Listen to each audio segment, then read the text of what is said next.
¿Cómo andamos? Lo primero que te quiero preguntar, ¿la economía está creciendo o dejó de caer? ¿Se entiende lo que quiero decir? ¿Está mesetada? Sí, se entiende. Yo lo pongo en estos términos. Estamos viviendo una situación económica muy particular en donde parecería que la economía argentina funciona a dos velocidades. A ver. Una, la que viene marcada por los sectores intensivos en capital, como son la energía, la minería, el agro. Que son los sectores que están creciendo. Los sectores dinámicos que están Sí. creciendo y además con un gran beneficio en un contexto internacional de alta volatilidad en donde los precios han ido para arriba. Pero por otro lado tenemos el sector manufacturero, tenemos el sector comercial, tenemos parte del núcleo industrial de Argentina que realmente está en una situación no de parate, sino de caída permanente, precisamente en esos rubros de la economía donde hay mayor demanda de mano de obra, donde realmente se siente. Entonces, frente a una situación en donde las variables macroeconómicas, el gobierno en su relato las presenta como florecientes, la economía real no las registra. Faltan 18 meses para que culmine el gobierno de Milei. ¿Crees que ya mostró lo mejor que tiene hasta ahora o podemos esperar que esto se reactive?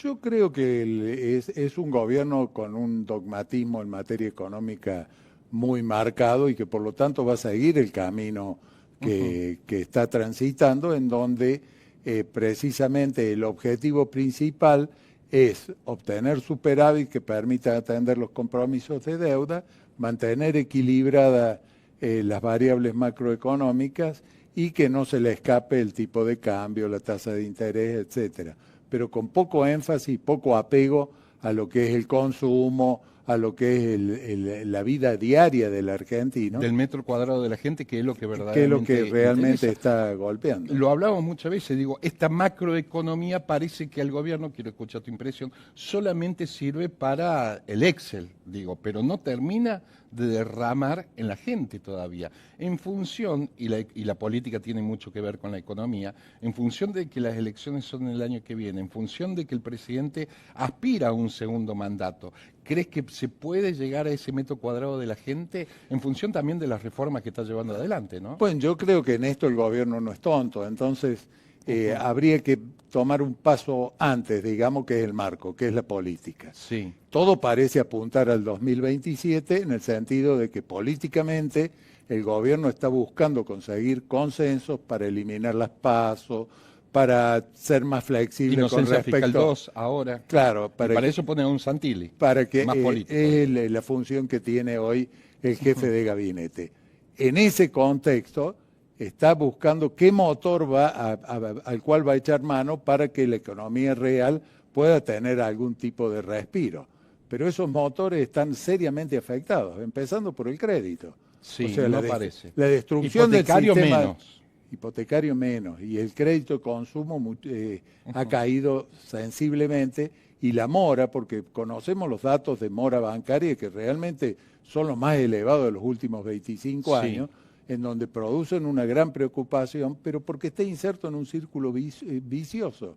Es decir, los salarios caen, no alcanzan a empatarle a la inflación, por lo tanto el ingreso disponible, cuando las tarifas aumentan, también caen, y al haber menos ingresos disponibles, la caída de la mora es muy difícil de conseguir. 9 de cada 10 personas, familias, están endeudadas. Sí, el crédito, el gobierno dice, es culpa de las personas, de los consumidores que no han sabido administrarse, o de los bancos que no han sabido evaluar el riesgo. Puede haber habido algún caso de esto, pero la realidad es otra. La realidad es que hay cada vez menos ingresos disponibles, la mora se va disparando, la mala política monetaria, lo hemos conversado contigo, cuando se sacaron el LEFI de la noche a la mañana, pusieron a las tasas de interés por las nubes. Hoy las tasas de interés han bajado, pero en términos reales del costo del bolsillo de la gente, de lo que cuesta endeudarse, ya sea con una tarjeta de crédito, con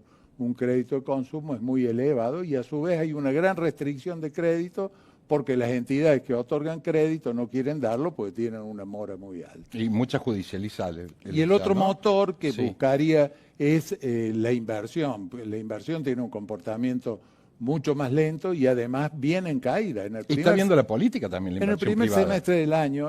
Con los RIGIs, digo, también. Bueno, pero el RIGI tiene un impacto a largo plazo y la inversión, de acá estamos hablando a las elecciones de 2027... Y esas inversiones no se va a sentir. privadas, Héctor, como vos decís, si bien está el RIGI, son a largo y mediano plazo, están viendo qué va a pasar el año que viene. Sí, sí, con la política. La inversión Por la bruta seguridad interna jurídica, ha caído casi el 8% en el primer semestre. Estamos en 16 puntos del PIB de inversión, lo cual no da para un crecimiento económico, pues tendría que estar en el 23-24%.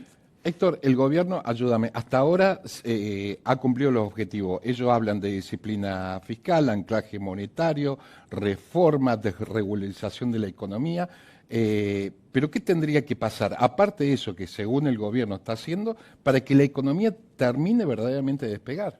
Bueno, está bien lo que tú señalas, o sea, el gobierno se fija objetivos múltiples, pero cuando llega la hora de la verdad escoge por uno, que es mantener bajo el nivel de inflación y generar superávit para pagar la deuda. O sea, para el nivel de actividad no es prioridad y si llegado el momento tiene que optar porque son contradictorios los objetivos, lo va a despreciar el nivel de actividad. No, no está en el ADN del gobierno priorizar el nivel de actividad y además de los compromisos asumidos con esa gran hoja de ruta que es el acuerdo de facilidades extendidas con el Fondo Monetario, en donde en la última revisión se han marcado claramente reformas estructurales que el gobierno no está en condiciones de hacerla en este marco político, por eso ofrece como prenda, digamos, de cumplimiento la reforma de la Carta Orgánica del Banco Central. Sí. Porque las otras reformas que le está pidiendo el fondo son la reforma previsional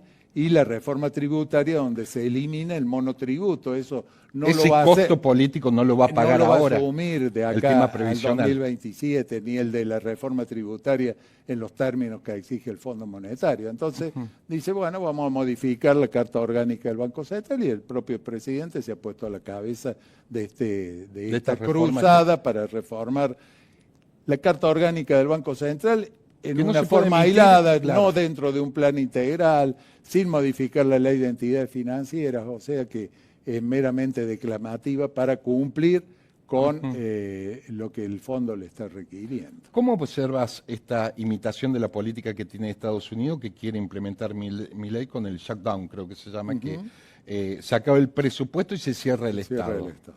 Estados Unidos lo hizo por 30 días, creo, en el mandato de Trump. ¿Cómo lo observas? Sí, no, indudablemente. No está la letra chica, porque se supone que si salud, por ejemplo, se queda sin presupuesto, no podés cerrar las puertas de un hospital. Aparte, la realidad económica y social de Argentina es muy distinta, es muy diferente. Estos son eslogans, son enunciados, creo que... Es buen dato lo que me decís, sí. La realidad es otra. Claro, de poca monta. No diría de poca monta, pero de poca factibilidad de llevarse adelante. Te quiero pasar un poco y dame tu mirada si este cambio en la política latinoamericana de gobiernos del socialismo del siglo XXI, con todo lo que fue, ahora en Colombia, por ejemplo, con Abelardo de la Espriella, que ganó a un gobierno más socialista, de izquierda, si quiere. En Chile, por ejemplo, en Bolivia, etcétera, tuvo que ver mucho el factor económico o el fracaso de los anteriores gobiernos. Tiene mucho que ver con esto. No, Argentina fue, creo que, con Milei a la cabeza, uno de los primeros en Latinoamérica. De ese cambio, digo. Seguro, lo dijimos contigo a principios de este año. ¿Qué hay con Perú? Decíamos, este es un año en donde la oposición tiene una gran responsabilidad, que es generar propuestas superadoras y que realmente demuestren que son aplicables y que no se van a cometer los errores del pasado. Entonces, y ahí está el juego. De centro derecha, si querés.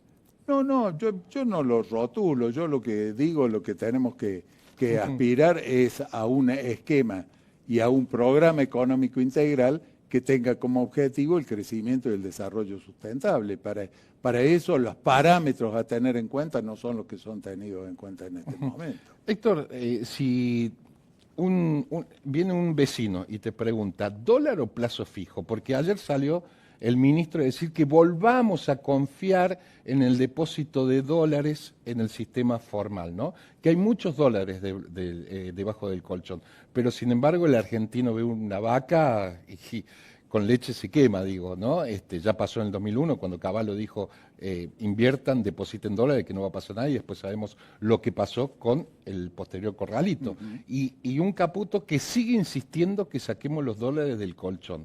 ¿Cuál es tu observación con respecto a eso? La necesidad que tiene el gobierno de contar pero para eso con necesita dólares, la confianza. Tiene cerrado el crédito.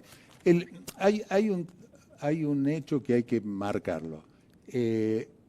A principio de mes, el gobierno presentó un programa financiero para el resto de 2026 y 2027, de cómo da certeza de que hay la solvencia suficiente para cumplir con los compromisos. Señales a los mercados. Para dar esa señal. Esa señal, si uno la analiza, tiene muchos puntos flojos, porque depende de la situación externa, de la situación de mercado. Se cuenta con ingresos por privatizaciones, con emisión de bonos, con que el Banco Central siga comprando al mismo ritmo que lo hace ahora, reservas, etcétera, y todo eso está condicionado. Entonces, la insistencia en lo que es la inocencia fiscal, ahora la inocencia fiscal 2, porque la 1 todavía no se ha materializado, es lograr que los dólares, que hoy están en récord en el sistema financiero, no solo no se vayan, sino que se incrementen. Héctor, la última y cortito. ¿Quién es tu ministro de Economía preferido en la historia contemporánea de... Nunca te lo pregunté a eso, de Argentina. Yo no tengo un preferido, yo más que en las personas me guío en las políticas. En los planes. Yo creo que lo importante es despersonalizar y buscar realmente equipos que lleven adelante. Pero debe haber alguno por ahí que lo vamos a hablar en los próximos programas, Héctor. Gracias como siempre. Igualmente, un gusto. Corte y volvemos.